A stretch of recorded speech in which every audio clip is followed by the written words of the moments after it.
Capítulo 11. A sentença. Após a segunda vinda de Cristo, os ímpios terão sido destruídos e seus corpos estarão na superfície da terra. O planeta terá a aparência de um deserto desolado. Cidades e povoados, devastados pelo terremoto, estarão em ruínas. Montanhas terão sido removidas de seus lugares, formando grandes crateras. Enormes pedras, lançadas pelo mar ou arrancadas da própria terra, estarão espalhadas por toda parte. Grandes árvores terão sido arrancadas pela raiz e estarão jogadas pelo chão. Essa será a morada de Satanás com seus anjos maus durante 1000 anos. Ali, ele estará fadado a vagar sem rumo pelo mundo devastado para ver os efeitos de sua rebelião contra a lei de Deus. Durante 1000 anos, ele poderá experimentar o fruto da maldição que causou. Restrito apenas à Terra, Satanás não terá o privilégio de percorrer outros planetas para tentar e prejudicar os que não caíram. Durante esse tempo, ele sofrerá extremamente. Desde a rebelião, sua má índole tem estado em constante atividade. No entanto, ele deve ser destituído de seu poder e deixado a refletir no papel que desempenhou. Aguardará com horror o futuro terrível, em que deverá sofrer por todo o mal que realizou e ser castigado por todos os pecados que fez a humanidade cometer. Então, tronos no céu serão ocupados, e Jesus e os santos remidos vão sentar-se sobre eles. Os fiéis reinarão como reis e sacerdotes. Cristo, unido a seu povo, terá julgado os ímpios mortos, comparando seus atos com o código divino, a palavra de Deus. Ele terá decidido cada caso de acordo com as obras praticadas. 2 Coríntios, capítulo 5, verso 10. Será designada aos ímpios a parte que devem sofrer segundo suas obras, e isso estará escrito à frente de seus nomes no livro da morte. Satanás e seus anjos também terão sido julgados por Jesus e os santos. Depois que se concluir o juízo dos ímpios, no fim dos 1000 anos, Jesus deixará a cidade e os salvos, bem como um cortejo do exército angelical, vão acompanhá-lo. Cristo descerá sobre uma grande montanha, a qual se partirá no momento em que seus pés a tocarem, formando uma grande planície. Então, olharemos para cima e veremos a grande e bela cidade com 12 fundamentos e 12 portas, 3 de cada lado, e um anjo em cada porta. Exclamaremos: a cidade, a grande cidade, vem descendo de Deus do céu. Ela descerá em todo o seu esplendor e deslumbrante glória, e se fixará na grande planície que Jesus terá preparado para ela. A segunda ressurreição. A seguir, Jesus sairá da cidade acompanhado de todos os santos anjos e de todos os remidos. Os anjos rodearão seu comandante e o acompanharão em seu trajeto. Em seguida, virá o cortejo dos remidos. Com extraordinária e impressionante majestade, Cristo chamará então os ímpios mortos, e eles ressurgirão com o mesmo corpo fraco e doente com que foram à sepultura. Que imagem, que cena! Na primeira ressurreição, todos sairão com exuberância imortal, mas na segunda, os indícios da maldição serão visíveis em todos. Procurarão se esconder nas rochas, para se proteger da glória terrível daquele que uma vez desprezaram. Oprimidos e afligidos por sua majestade e magnífica glória, unanimemente levantarão a voz e com clareza impressionante exclamarão: Bendito o que vem em nome do Senhor. Mateus 23, verso 39. Então Jesus e os anjos celestiais, acompanhados por todos os santos, entrarão de novo na cidade, e as lamentações amarguradas e o choro dos ímpios condenados encherão os ares. Satanás novamente começará sua obra. Passará por entre seus súditos e fortalecerá os fracos, dizendo-lhes que ele e seus anjos são poderosos. Ele apontará para os incontáveis milhões que terão ressuscitado. Haverá guerreiros poderosos e reis que foram muito hábeis em batalhas e que conquistaram reinos. Haverá gigantes e homens valentes que nunca perderam uma batalha. Ali estará o orgulhoso e ambicioso Napoleão, cuja aproximação fazia reinos tremerem. Ali estarão homens de elevada estatura e porte nobre, que morreram em batalha, sedentos de conquista. Ao surgirem de suas sepulturas, recuperarão a linha de seu pensamento no ponto em que havia sido interrompido por ocasião da morte. Terão o mesmo desejo de conquista que os controlava quando morreram no campo de batalha. Satanás se reunirá com seus anjos e, em seguida, com aqueles reis, conquistadores e homens poderosos. Ele olhará, então, para o vasto exército e dirá que a multidão na cidade é pequena e fraca e que eles podem subir e tomá-la, expulsar seus habitantes e dominar suas riquezas e sua glória. Satanás irá enganá-los e todos começarão imediatamente a se preparar para a batalha. Haverá muitos homens hábeis naquele vasto exército e prepararão todos os tipos de instrumentos de guerra. Então, com Satanás à sua frente, a multidão se colocará em movimento. Reis e guerreiros seguirão imediatamente após Satanás, e as multidões virão atrás, em companhias. Cada companhia terá seu líder e marchará em ordem sobre a superfície fragmentada da terra, em direção à santa cidade. Jesus fechará as portas da cidade, e o vasto exército vai cercá-la e se posicionar para a batalha, esperando um conflito acirrado. A coroação final. Então, Cristo aparecerá novamente diante de seus inimigos, muito acima da cidade, sobre um fundamento de ouro polido. Estará um trono alto e sublime. Sobre esse trono se assentará o Filho de Deus, e ao redor dele estarão os súditos de seu reino. Nenhuma língua poderá descrever, nem caneta alguma retratar, o poder e a majestade de Jesus. A glória do Pai Eterno envolverá seu Filho. O resplendor de sua presença encherá a cidade de Deus e se estenderá para além das portas, inundando a terra inteira com seu brilho. Junto ao trono estarão pessoas que foram zelosas na causa de Satanás, mas que, arrancadas como tições do fogo, seguiram o Salvador com devoção profunda. Em seguida, estarão os que aperfeiçoaram um caráter cristão em meio à falsidade e à incredulidade, os que honraram a lei de Deus quando o mundo cristão a declarava nula, e os milhões de todos os séculos que se tornaram mártires por sua fé. Mais distante, estará a multidão que ninguém podia enumerar, de todas as nações, tribos, povos e línguas, vestidos de vestiduras brancas, com palmas nas mãos. Apocalipse 7, verso 9. Sua luta terá terminado, a vitória estará ganha. Esses terão corrido e alcançado o prêmio. O ramo de palmas em suas mãos será um símbolo de seu triunfo. As vestes brancas, um emblema da imaculada justiça de Cristo. Os redimidos entoarão um cântico de louvor que ecoará repetidas vezes na abóbada celeste. Salvação ao nosso Deus, que está assentado no trono, e ao Cordeiro. Apocalipse 7, verso 10. Anjos e serafins unirão sua voz a eles em adoração.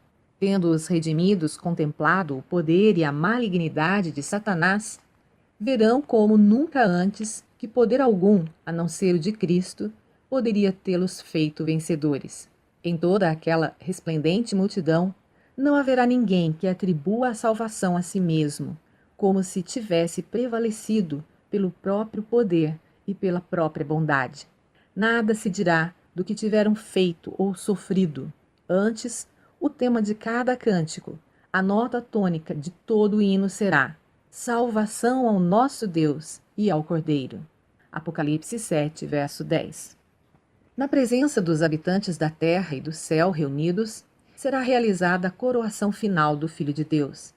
Nesse momento, Investido de majestade e poder supremos, o Rei dos Reis pronunciará a sentença sobre os rebeldes contra seu governo e executará justiça sobre aqueles que transgrediram sua lei e oprimiram seu povo. O profeta de Deus disse: Vi um grande trono branco e aquele que nele se assenta, de cuja presença fugiram a terra e o céu, e não se achou lugar para eles. Vi também os mortos, os grandes e os pequenos, postos em pé diante do trono. Então se abriram livros. Ainda outro livro, o livro da vida, foi aberto. E os mortos foram julgados, segundo as suas obras, conforme o que se achava escrito nos livros. Deu o mar os mortos que nele estavam. A morte e o além entregaram os mortos que neles havia, e foram julgados um por um, segundo as suas obras. Apocalipse 20, versos 11 e 12. Logo que os livros de registro forem abertos, e o olhar de Jesus incidir sobre os ímpios, eles se recordarão de todo o pecado cometido. Verão exatamente onde seus pés se desviaram do caminho da pureza e santidade, precisamente até onde o orgulho e a rebelião os levaram na violação da lei de Deus. As tentações sedutoras, às quais se entregaram na transigência com o pecado, as bênçãos deturpadas, as demonstrações de misericórdia recusadas pelo coração obstinado e impenitente. Tudo aparecerá como que escrito em letras de fogo. Uma visão do conflito. Então, por cima do trono se revelará a cruz, e, semelhante a uma vista panorâmica, aparecerão as cenas da tentação e da queda de Adão, e os passos sucessivos no grande plano da redenção. O humilde nascimento do Salvador, sua infância de simplicidade e obediência, seu batismo no Jordão, o jejum e a tentação no deserto, seu ministério público, desvendando aos homens as mais preciosas bênçãos do céu, os dias repletos de atos de amor e misericórdia, suas noites de oração e vigília na solidão das montanhas, as tramas de inveja, ódio e maldade com que eram retribuídos os seus benefícios, a terrível e misteriosa agonia do Getsêmani, sob o peso esmagador dos pecados do mundo inteiro, sua traição nas mãos da multidão assassina, os terríveis acontecimentos daquela noite de horror, o prisioneiro que não oferecia resistência, abandonado por seus discípulos mais amados, rudemente conduzido pelas ruas de Jerusalém, o Filho de Deus, exibido exultantemente diante de Anás, acusado no palácio do sumo sacerdote, no tribunal de Pilatos, diante do covarde e cruel Herodes, escarnecido, insultado, torturado e condenado à morte. Tudo será retratado nitidamente.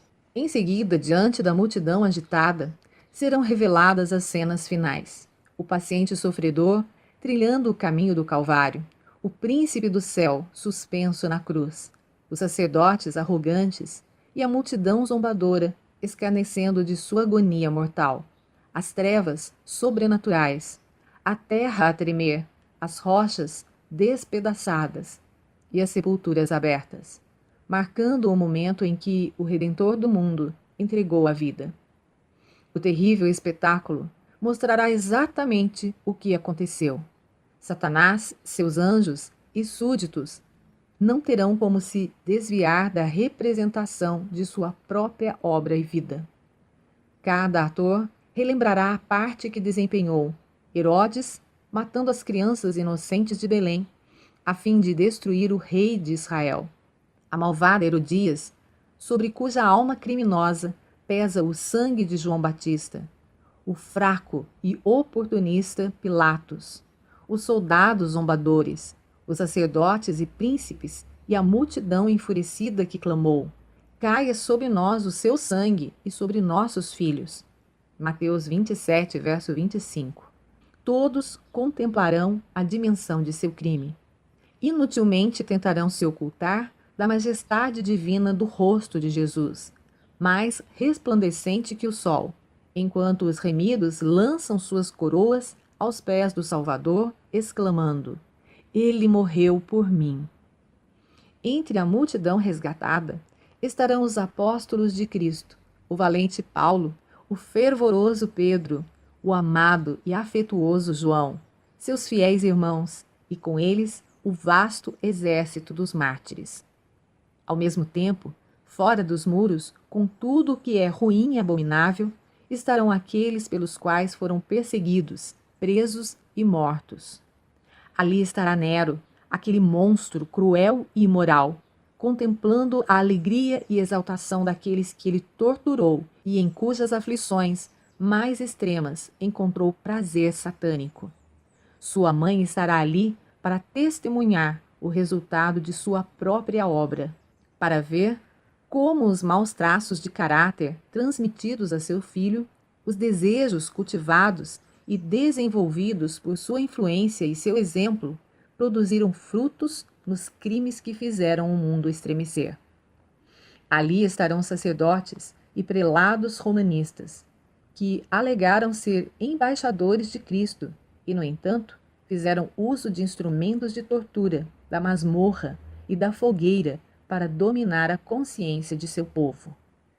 Ali estarão os orgulhosos pontífices que se exaltaram acima de Deus e ousaram mudar a lei do Altíssimo. Aqueles pretensos pais da Igreja têm uma conta a prestar a Deus, da qual desejariam muito se livrar.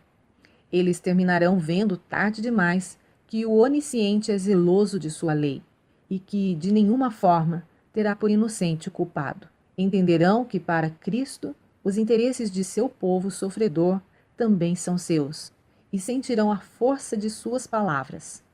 Digo-lhes a verdade. O que vocês fizeram a algum dos meus menores irmãos, a mim o fizeram. Mateus 25, verso 40. Diante do tribunal. Todo o mundo ímpio estará em julgamento perante o tribunal de Deus, acusado de alta traição contra o governo do céu. Não haverá ninguém para pleitear sua causa. Estarão sem desculpa e a sentença de morte eterna será pronunciada contra eles. Ficará então evidente a todos que o salário do pecado não é nobre independência e vida eterna, mas escravidão, ruína e morte. Os ímpios verão o que perderam em consequência de sua vida de rebeldia, o excelente e eterno peso de glória, 2 Coríntios capítulo 4, verso 17, foi desprezado quando lhes era oferecido, mas quão desejável lhes parecerá naquele momento.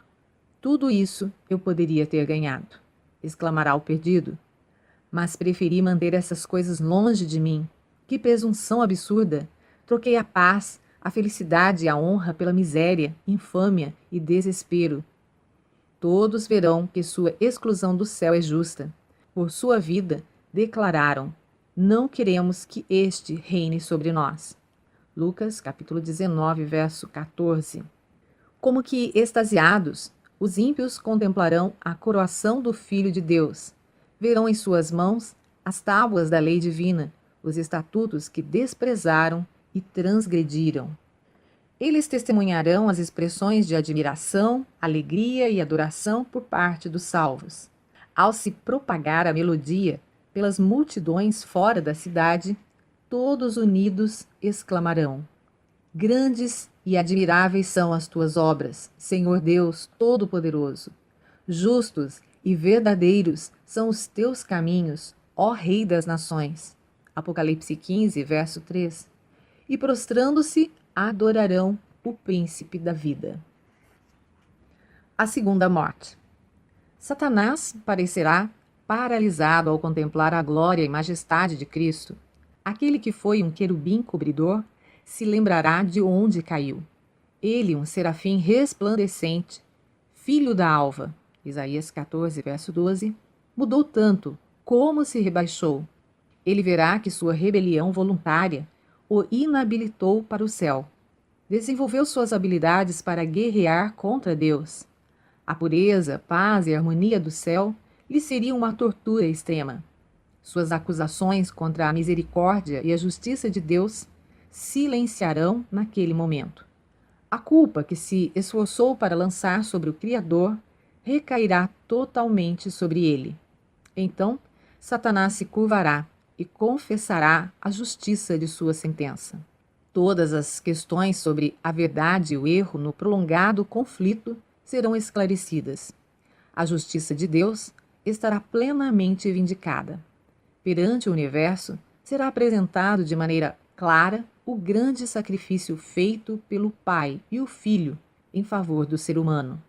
Chegará o momento em que Cristo ocupará sua devida posição, sendo glorificado acima dos principados e potestades e sobre todo nome.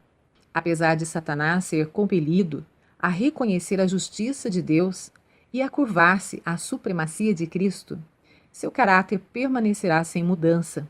O espírito de rebelião, como uma forte corrente, se manifestará de novo. Transtornado, ele decidirá não se render no grande conflito.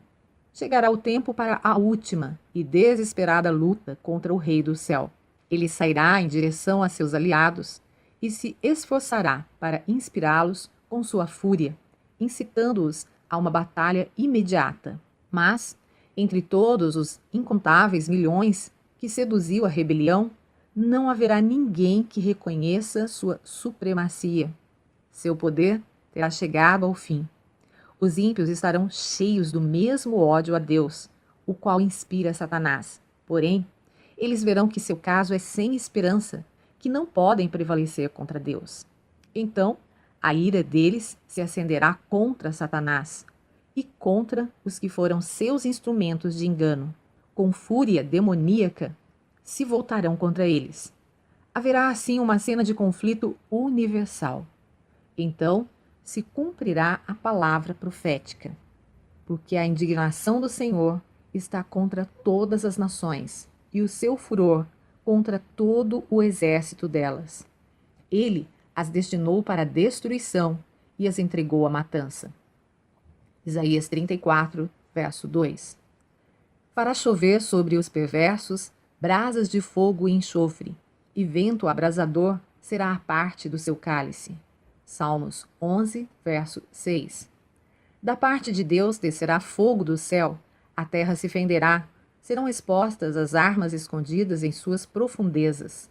Chamas devoradoras irromperão de cada abismo aberto, as próprias rochas arderão. O dia, ardente como uma fornalha, Malaquias 4, verso 1, terá chegado.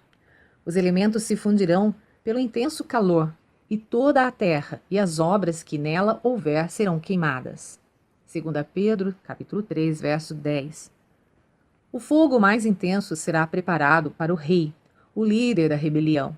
A fogueira será profunda e ampla, e o sopro do Senhor, como uma torrente de enxofre ardente, a incendiará. Isaías 30, verso 33.